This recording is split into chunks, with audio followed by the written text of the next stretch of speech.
Class 12th, Subject Chemistry, Chapter number 2, Solutions, Part 6. In the previous class, we had learned about Henry's law. We also understood Henry's plot, that is, gives a linear plot, and the slope of the plot gives us the value of kh. We have also learned the concept of partial pressure with the help of an example of carbonated drinks. So today in this class we are going to learn about the applications of Henry's law. So Henry's law finds several applications in the field of industry, as well as it talks about some biological phenomena too. Okay, so firstly let us start with the first application of Henry's law. That is, Henry's law is used in the production of carbonated beverages. We know the sealing of soft drink bottles at high pressure takes place, right? We know that soft drink bottles are sealed under high pressure because carbon dioxide gas has been dissolved in the liquid.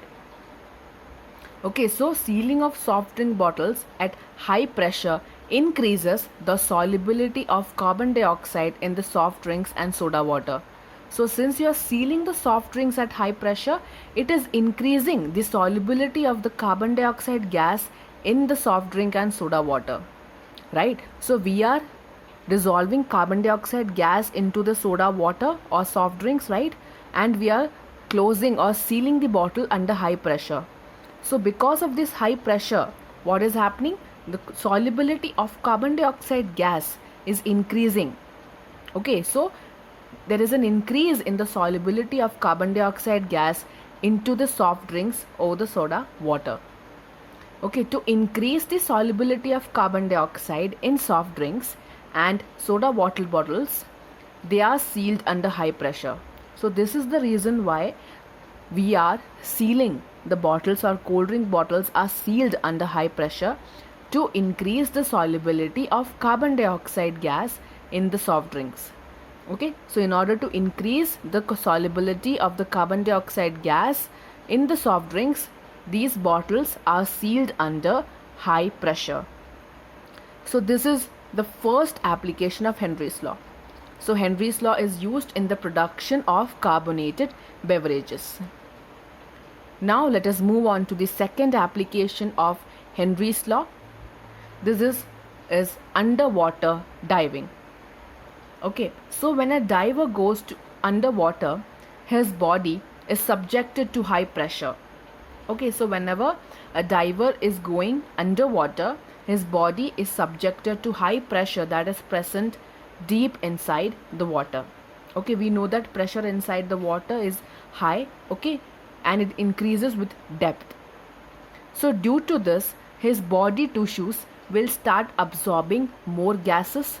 Okay, since his body, the diver's body, is being subjected to high pressure, his body will start absorbing, or body tissues will start absorbing more amount of gases. Okay, so there is increased pressure also increases the solubility of gases in the blood. So we know when we increase pressure, solubility of the gas will also increase. We have learnt in Henry's law that is, with increase in pressure, solubility of gas increases. So as the diver is going underwater, or as it's going deep into the water, the pressure is being increased. So since the pressure is increasing, the solubility of the atmospheric gases in his blood is also increasing. And the nitrogen gas that is also present in the water gets absorbed into his body tissues. Okay, so the diver who is going underwater is subjected to high pressure. So as he is going deep into the water, the pressure inside the water is increasing. So the pressure inside the water is increasing, so solubility of the gas in his blood is also increasing. So his body tissue starts absorbing more amount of gases. Like that, nitrogen gas that is also present or dissolved in the water also gets absorbed into the body tissues. Okay, so in bracket I have mentioned what is the reason, that is pressure increases with depth. So therefore nitrogen has been absorbed into his body tissues. Now therefore, as the diver approaches the bottom of the water body, pressure will be more. Pressure will keep on increasing. As the diver is approaching the bottom of the water body, pressure of the in the liquid or pressure that is present in the water body is also increasing. So with this increase in pressure, nitrogen gas gets absorbed by the body tissues. So with increase in pressure, we know solubility of the gas in the blood will also increase, because of which more and more nitrogen gas gets absorbed by the body tissues. Now when the diver comes towards the surface of the water, okay, now from the depth or from the deep part of the water body, now the diver is coming back towards the surface of the water, the pressure starts decreasing.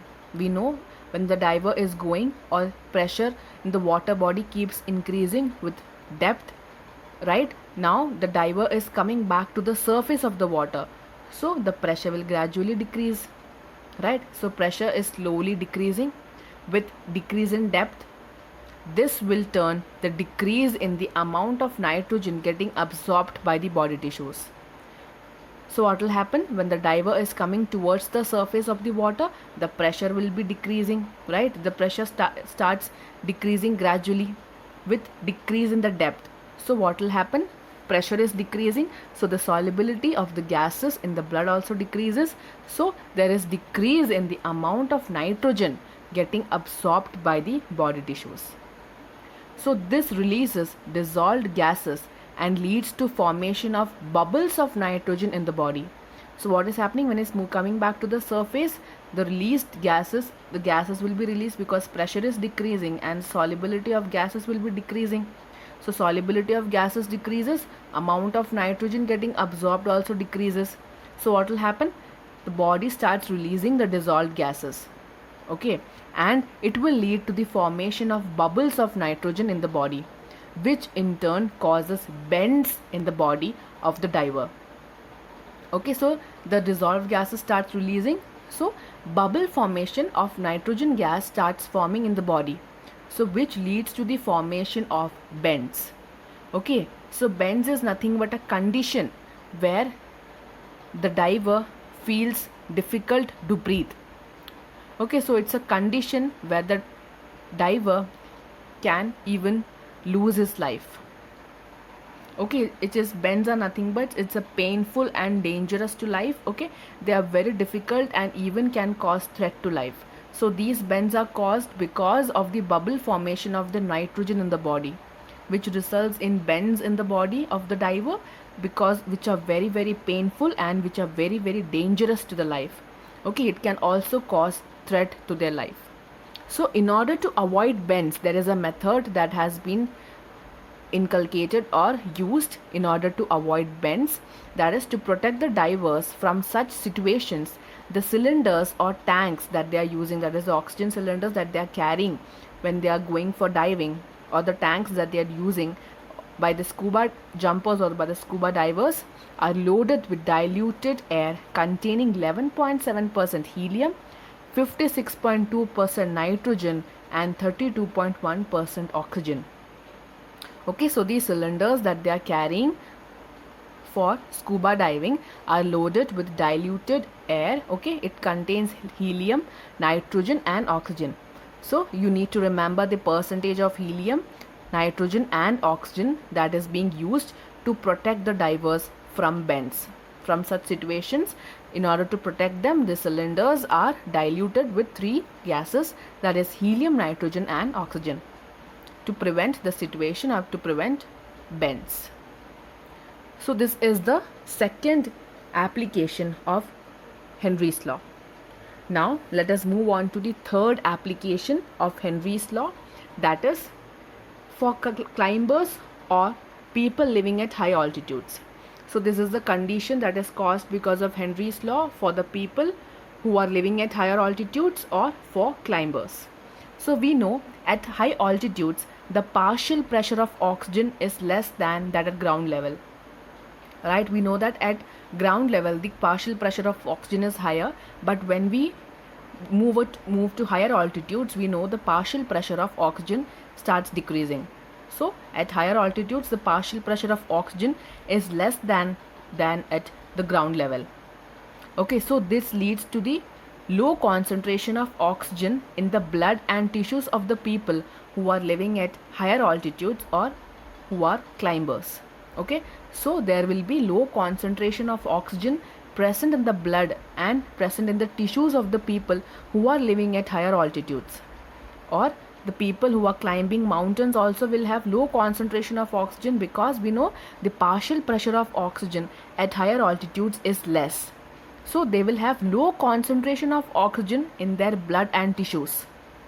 So low blood oxygen causes these climbers to feel very weak. We know that major functions that has to be taken place in our body requires oxygen, right?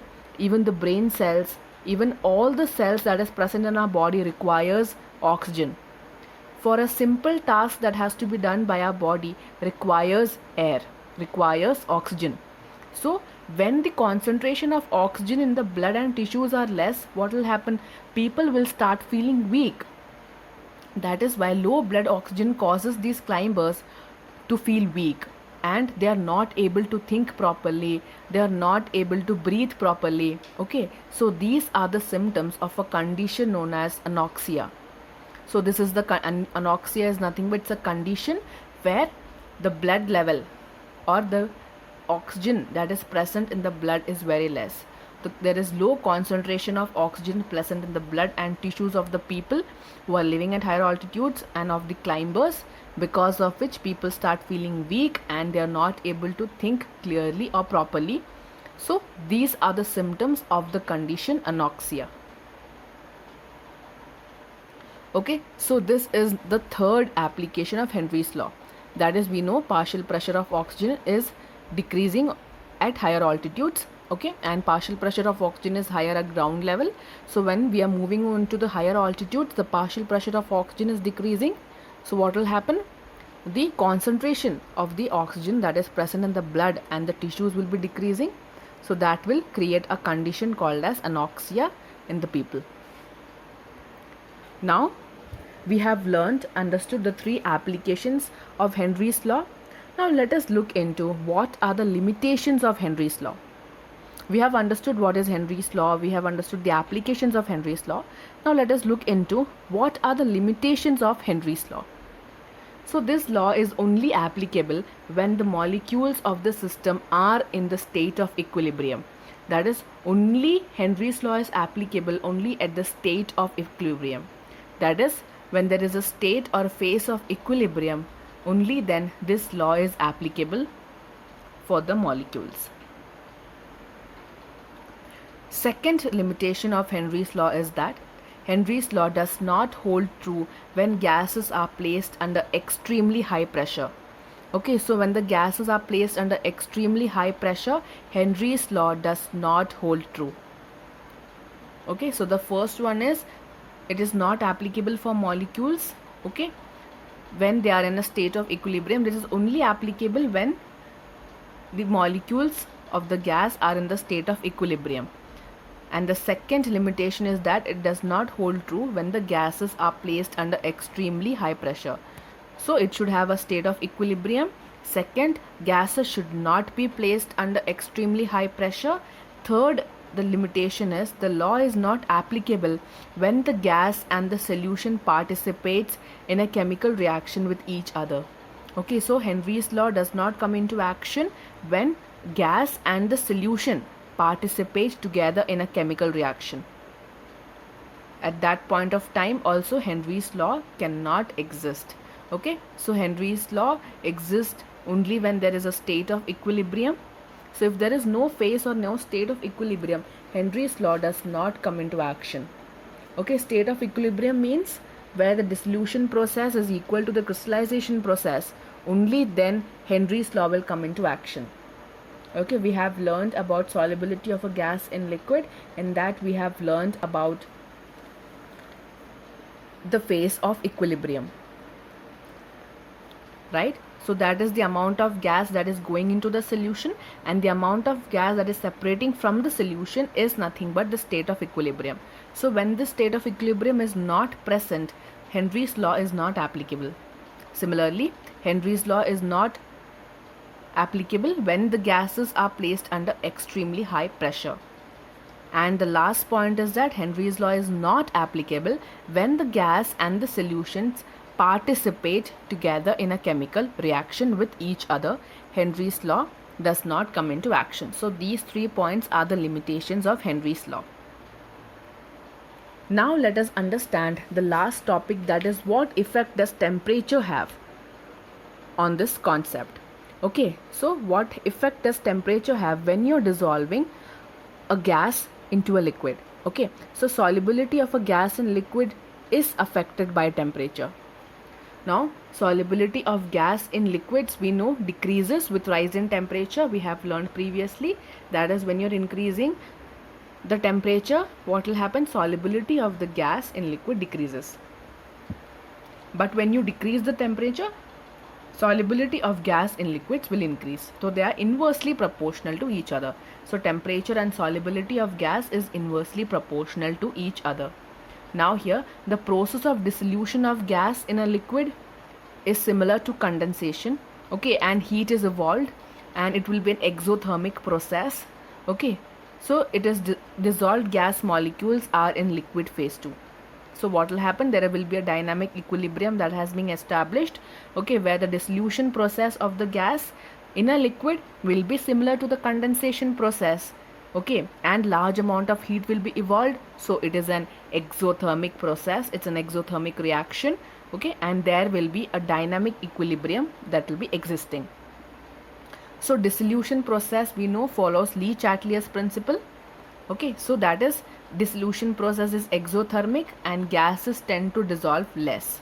So when the dissolution process is exothermic, amount of gases getting dissolved will be less with increase in temperature. Okay, so we have understood what effect does temperature have on solubility of gases, that is solubility decreases with rise or with increase in temperature, because the dissolution of a gas in liquid becomes similar to condensation. So it will become an exothermic process. Why? Because large amount of heat will be released and large amount of heat will be involved.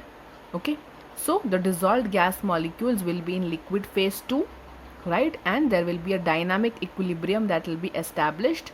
So the dissolution process is following Le-Chatelier's principle and dissolution is an exothermic process. Okay, that is, large amount of heat will be released, so gases will be dissolving into the solution will be less. So gases tend to dissolve less, so there will be an increase in temperature. So when there is an increase in temperature, because large amount of heat has been evolved, it's an exothermic reaction, so temperature will increase. So we know when temperature increases, gases will dissolve less. So gases tends to dissolve less when temperature increases, because solubility decreases with increase in temperature. So with this we have finished and understood the applications of Henry's law, the limitations of Henry's law, and what effect does temperature have when you're dissolving a gas in a liquid.